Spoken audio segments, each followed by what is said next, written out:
Good morning, everyone. Yes, this is a very delicate and sensitive topic, but it is something that is important that we talk about it, acknowledge what is going on, and find healing support for those that are going through. And as you see my first slide, don't turn your back on it. Domestic violence, you see it, we need to stop it. What is domestic violence? Domestic abuse is also called domestic violence or intimate partner violence. It can be defined as a pattern of behavior in any relationship that is used to gain or maintain power and control over an intimate partner. Abuse is physical, sexual, emotional, economic, or psychological actions or threats of actions that influence another person. This includes any behaviors that frighten, intimidate, terrorize, manipulate, hurt, humiliate, blame, injure, or wound someone. Domestic abuse can happen to anyone of any race, age, sexual orientation, religion, or gender. It can occur within a range of relationships, including couples who are married, living together, or dating. Domestic violence affects people of all socioeconomic backgrounds and education levels. Who suffers? Victim of domestic abuse may also include a child or other relative or any other household member. Domestic abuse is typically manifested as a pattern, and those patterns I just described. Domestic abuse can be mental and physical.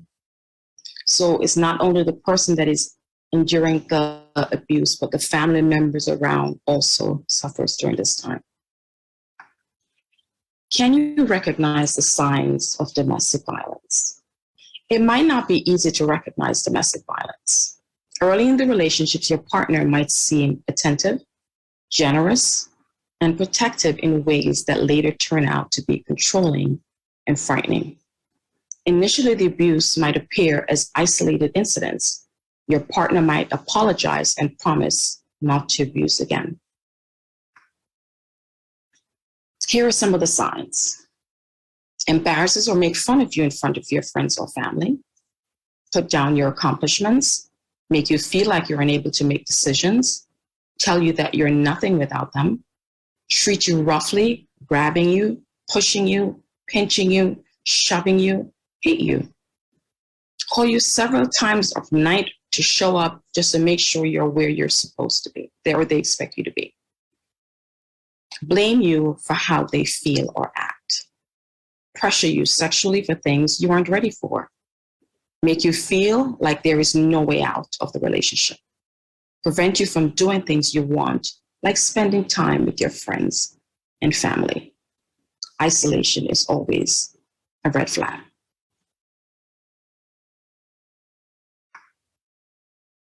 Again, some of these are repetitive, but it's important for me to drive these home. They prevent you from going to work or school. Stop you again from seeing family members. Gets angry when drinking alcohol or using drugs. Acts jealous or possessive or constantly accuses you of being unfaithful. And they blame you sometimes for their violent behaviors. Threatens to tell your friends, family, colleagues, or your community members about your sexual orientation or gender identity. Some of the types of abuse, and I want to specifically talk about this one because this one happens a lot and it's hard to identify someone is going to emotional abuse. So I want to make sure that I can describe it clearly for you. Emotional abuse includes undermining a person's sense of self-worth through constant criticism, belittling one's abilities, name-calling, or other verbal abuse, damaging a partner's relationship with their children, or not letting a partner see friends and family. You may be in an emotionally abusive relationship if your partner calls you names, insults you, or continually criticizes you, does not trust you or acts in a jealous manner or possessive manner, tries to isolate you, monitors you wherever you go and who you speak to and spend time with, does not want you to work and control your finances or refuses to share money, punishes you by withholding affection, expects you to ask permission. Psychological abuse involves causing fear or intimidation and threatening physical harm to self, partner, or children.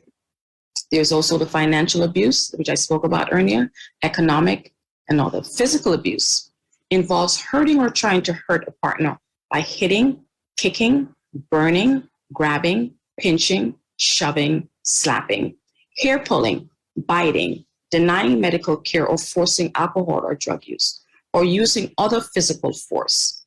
You may be in a physical abusive relationship if your partner damages property when angry, throws objects, punches walls, kicks doors, etc.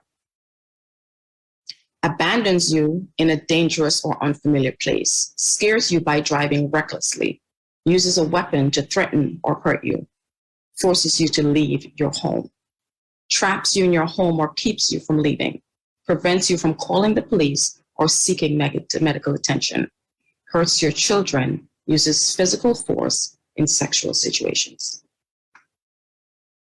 Here are some photos.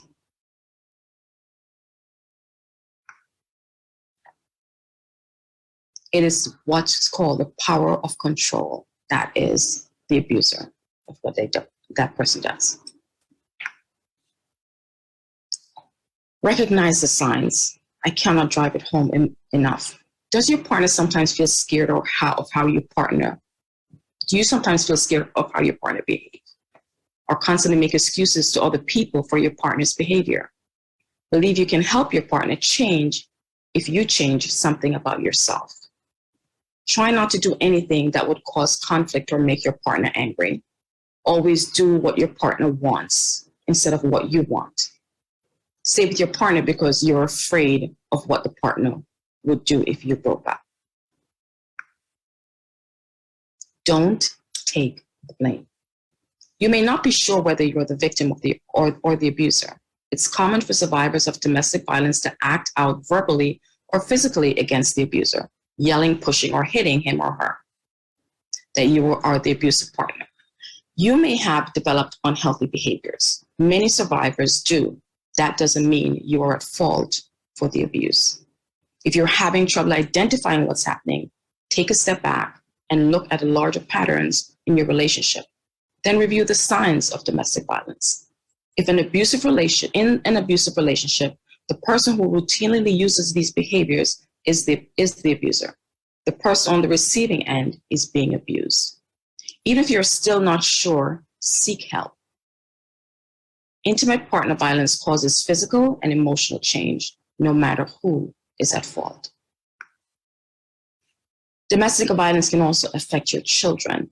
Physically, their behavior patterns change, psychiatric disorders will happen, problems in school, they become aggressive and have low self-esteem based on what they're observing and hearing in the relationship. And here's some photos of that. But it's time to break the cycle. If you're in an abusive situation, you might recognize this pattern. Again, the same patterns that I described about the abuser threatening violence, the abuser strike you. Typically, the violence becomes more frequent and severe over time. Domestic violence can leave you depressed and anxious and increase your risk of having a drug or alcohol problem. Because men are traditionally thought to be physically stronger than women, you might be less likely to report domestic violence in your relationship. So I want you to understand it. It's not just women that gets this abuse. Men do go through this as well. And because men, are thought to be the stronger person, they may be reluctant to say anything when they're going through it. A victim's fear, if you seek help, you also might find that there are fewer resources for male victims versus females, but the resources are there. Healthcare providers and other contacts might not think to ask if your injuries were caused by domestic violence. But one of the things that we do in hospitals, I can speak as a nurse, when you're admitted, this is part of our screening, is to see if there's any kind of abuse or any thoughts of suicide. And it's addressed. What do you do if you want to leave? Leaving an abuser can be dangerous, but staying is worse. So you want to consider taking precautions. You can call a domestic violence hotline, Pack an emergency bag and always have it, and know exactly where you'll go and how you'll get there. And you want to speak to your loved ones, no matter what your relationship is with your family members and your friends. This is something, or any harm is coming to you, feel comfortable to reach out to your loved one, because they'd rather have you home than to have you 6 feet under. So please reach out to your loved ones. Protect your communication and location, because an abuser can use technology to monitor your moves. So your cell phones, use cautiously. Your home computer, GPS devices, frequently change your email passwords. Clear your viewing history. How can you help a victim of abuse? Listen and believe the abused person to let them know that they're not alone. Encourage her or him to seek support through confidential hotline to connect with a professional in the field. Express concern, show support, and offer referrals to available resources. If you have not been directly approached, but you have reason to believe that a colleague may be in an abusive relationship or your loved one, consult with your organization's counselors, because they're all over the country. Keep in mind that a survivor often makes several attempts to leave the abusive relationship before they succeed. Are you an abuser? If you recognize that you are mistreating your partner, there are resources in your community to assist you as well to end the abuse. The National Domestic Violence Hotline has a number of resources that can assist. While this is a U.S. hotline, the advice and information may be useful no matter where you are.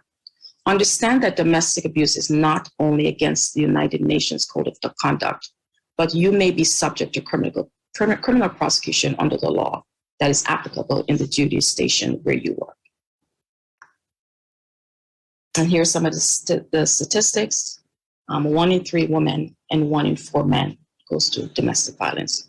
94% of victims of these are murder-suicides of females. 72% are murder-suicides involve an intimate partner. And 34% people who are injured by intimate partners receive medical care for their injuries. So imagine the amount that is getting it, but only a few that's seeking help. Always remember, no one deserves to be abused. The abuse is not your fault. You're not alone. Don't worry about threats, because they may use the fact that you're not here legally, or they may use different things against you. Don't worry about those things. There's help for you.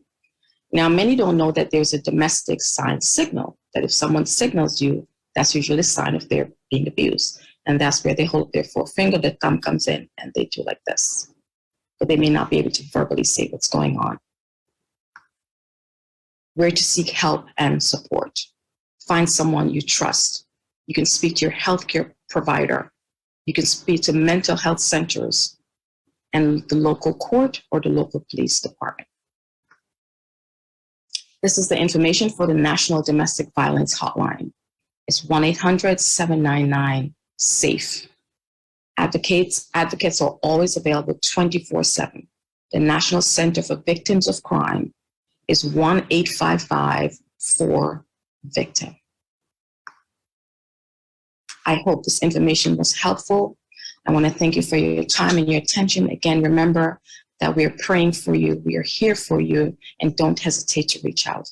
God bless and have a wonderful rest of the day.